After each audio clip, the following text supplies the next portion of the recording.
Mayra de Diamond está ao vivo conosco e me parece com um Gabardo, né? Isso, com o secretário executivo do Comitê de Contenção do Coronavírus em São Paulo. Mayra, seu espaço, pode falar, você já está aqui com a gente. Bom, boa tarde novamente a vocês. Estou aqui ao lado do coordenador executivo do Centro de Contingência do Coronavírus, João Gabardo, que hoje anunciou medidas, que a gente até já comentou aqui na Rádio Bandeirantes, com relação a mudanças em comércio, shoppings, horário de funcionamento também dos bares. Então, vou pedir para o João Gabardo comentar aqui rapidamente para a gente quais foram essas mudanças. Pois não. Boa tarde, doutor. Boa tarde a todos os ouvintes da Rádio Bandeirantes. Ana, Joel.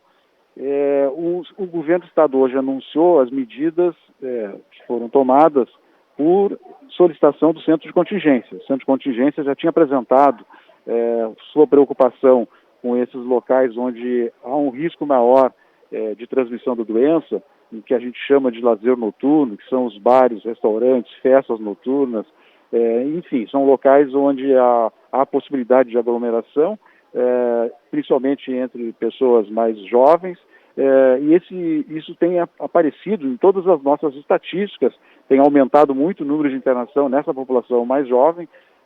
Não vai ter vacina para essa população. No Centro de Contingência, juntamente com um consenso que existe entre mais de 500 epidemiologistas do mundo inteiro, nós devemos reduzir a possibilidade desses eventos, principalmente com o uso de bebidas alcoólicas, que facilita. As pessoas tiram as máscaras, elas ficam mais próximas, elas conversam com um distanciamento menor entre uma e outra, fica mais tempo em exposição, fala mais alto. Então, tudo isso é motivo para que o vírus possa ser transmitido de uma forma mais intensa. Por isso, as medidas de hoje, elas apontam para a redução desse lazer noturno e também em relação ao final do ano e às compras de final de ano, que a gente sabe que as pessoas vão terminar indo no comércio, fazer as suas compras, está todo mundo muito cansado, todo mundo deixou durante muito tempo de fazer essas atividades e agora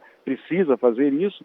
Então nós vamos ampliar o horário de funcionamento, buscando ter como objetivo a redução da aglomeração. Nós vamos cuidar bastante a ocupação, a taxa de ocupação desses estabelecimentos comerciais, de forma que não haja aglomeração, ampliando o horário e redistribuindo as pessoas dentro desses horários. Secretário, agora a gente tem uma dúvida aqui em relação à questão dos bares e restaurantes, né? Porque, inclusive, o próprio Sindicato de Bares e Restaurantes fala que 40% deles funcionam com as duas modalidades.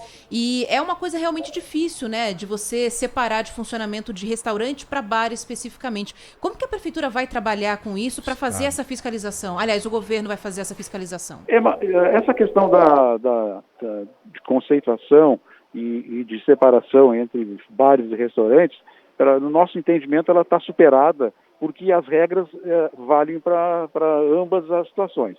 Quer dizer, se for um bar, ele vai fechar às 20 horas. Se for um bar que tenha características de também oferecer serviços, alimentação, e quiser ser considerado como um restaurante, ele poderá funcionar somente com alimentação. Ele não vai poder oferecer bebida. Então, um bar que vai funcionar só vendendo alimento e não vendendo bebida. Isso vale tanto para bar como para restaurante. Então, no nosso entendimento, está superada essa questão de separar o que é bar ou o que é restaurante. Isso não é o mais importante. O mais importante é que qualquer uma das situações, ele tem que fechar às 22 horas, não pode funcionar depois das 22 horas, e para qualquer das situações só pode comercializar bebida alcoólica até às 20 horas. Entendido. Doutor, boa tarde ao senhor, ao Joel, seja bem-vindo aqui ao Bora Brasil, muito obrigado pela entrevista. O senhor acha que quanto tempo será necessário para conseguir, com essas novas medidas, impedir o avanço da doença? O senhor acha que 20, 30, 40 dias serão necessários? Ou suficientes? Tem como a gente mensurar isso?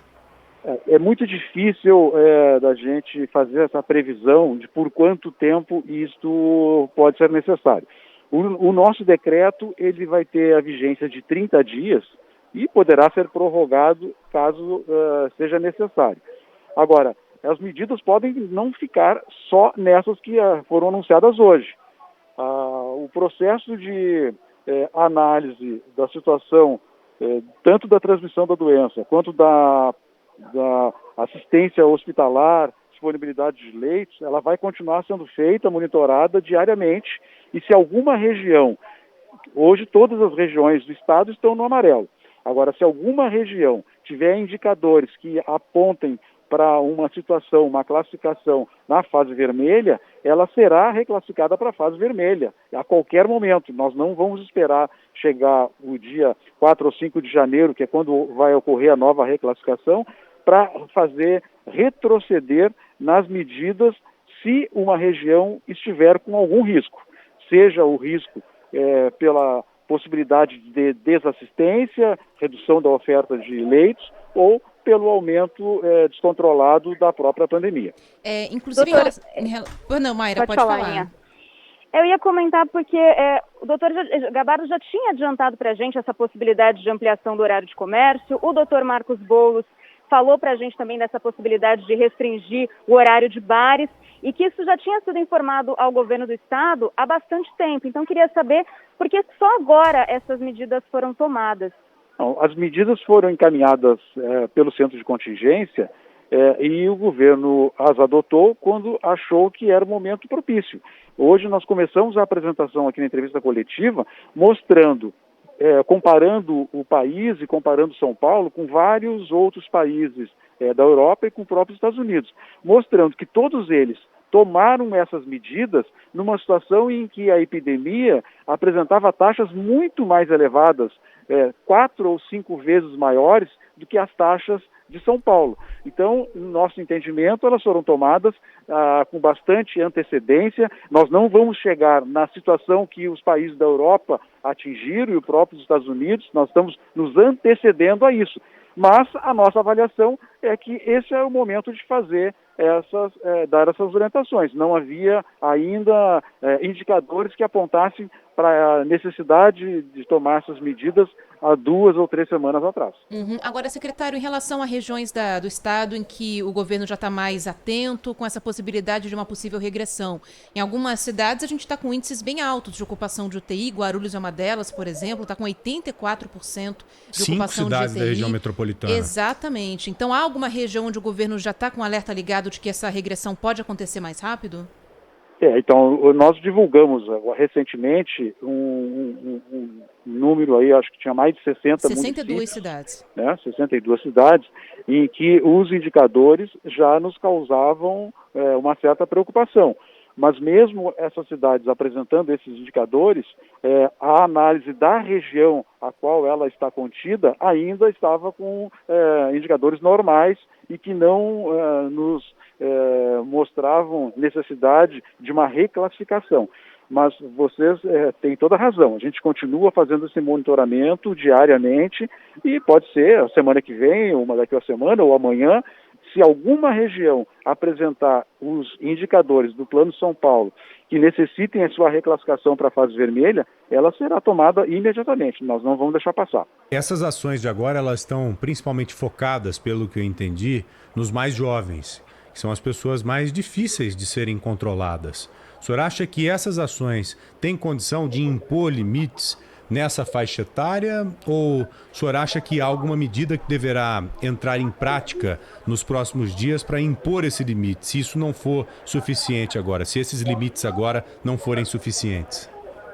Joel, você está tocando um ponto muito importante, porque o jovem, de uma maneira geral, ele não vê no seu horizonte risco, né? Ele não tem medo de doença, ele não tem medo de morrer, isso é uma coisa muito distante do jovem. Então, a comunicação e o cumprimento dessas orientações, não tem nenhuma dúvida que é muito mais difícil e a gente tem uma resposta que nem sempre é a que nós esperamos desta população. O que nós estamos trabalhando? Para a população idosa, para essas pessoas que têm um risco maior de ter casos graves de UTI e muitas vezes indo a óbito, nós estamos tratando num outro pilar importante do plano, que é a imunização, que é a vacinação. Para eles, nós vamos priorizar a vacinação. Para a população jovem, que não será atendida nesse primeiro momento com a imunização, com a vacinação, a gente precisa trabalhar com a redução da possibilidade da transmissão da doença. E o que hoje todas as evidências científicas mostram? Que o ambiente onde mais facilmente os jovens estão se contaminando são nessas atividades noturnas, que acontecem nos bares, que acontecem em restaurantes e que acontecem nas festas, baladas, shows musicais, apresentações e assim por diante. Então, vamos trabalhar de uma forma mais cirúrgica, mais específica em relação aos jovens. Agora, se isso não for suficiente para nós termos um controle sobre a epidemia, aí tem que ser tomadas outras medidas, que de forma geral, elas vão significar uma redução da mobilidade das pessoas. Aí são um conjunto de medidas que já foram tomadas no início da pandemia, quando só os serviços essenciais funcionavam, no seu limite a gente pode chegar a isso, mas nesse momento eu quero tranquilizar todos. Não existe nenhuma região do estado de São Paulo que tenha esta necessidade. Nós estamos acompanhando o percentual de ocupação dos leitos, estamos muito abaixo daquilo que nós enfrentamos no período mais intenso da epidemia. Vamos abrir leitos de UTI, estamos novamente fazendo com que leitos que antes eram específicos para a Covid, passaram a ser utilizados para as outras áreas. Eles gradativamente vão retornar para a sua utilização para pacientes Covid e, se for necessário outras medidas, elas serão tomadas, mas tudo no seu tempo. Nós vamos agir de acordo com o cenário epidemiológico que a gente estiver enfrentando. Muito boa essa última colocação do senhor para não levar o desespero para as pessoas. A situação é grave, mas ela ainda está dentro de um controle. Não é? Sem dúvida nenhuma. Agora, é importante que todos ajudem, né? Porque as pessoas falam mas fiscalização. O melhor fiscal que existe é a consciência de cada uma das pessoas, né? Se cada uma das pessoas pudessem ter consciência da sua responsabilidade com a sua própria saúde, mas principalmente os jovens, né? Com a saúde das pessoas que ela gosta, dos seus familiares, dos seus pais, seus avós, essa seria a melhor resposta que nós poderíamos ter. Doutor João Gabardo, muito obrigado pela entrevista, um abraço para o senhor e sorte para a gente, né, doutor? Isso aí. Sorte para todos nós. Boa tarde para vocês e aos ouvintes. Obrigada também, Mayra. Até logo. Valeu, gente. 2h17, agora sim.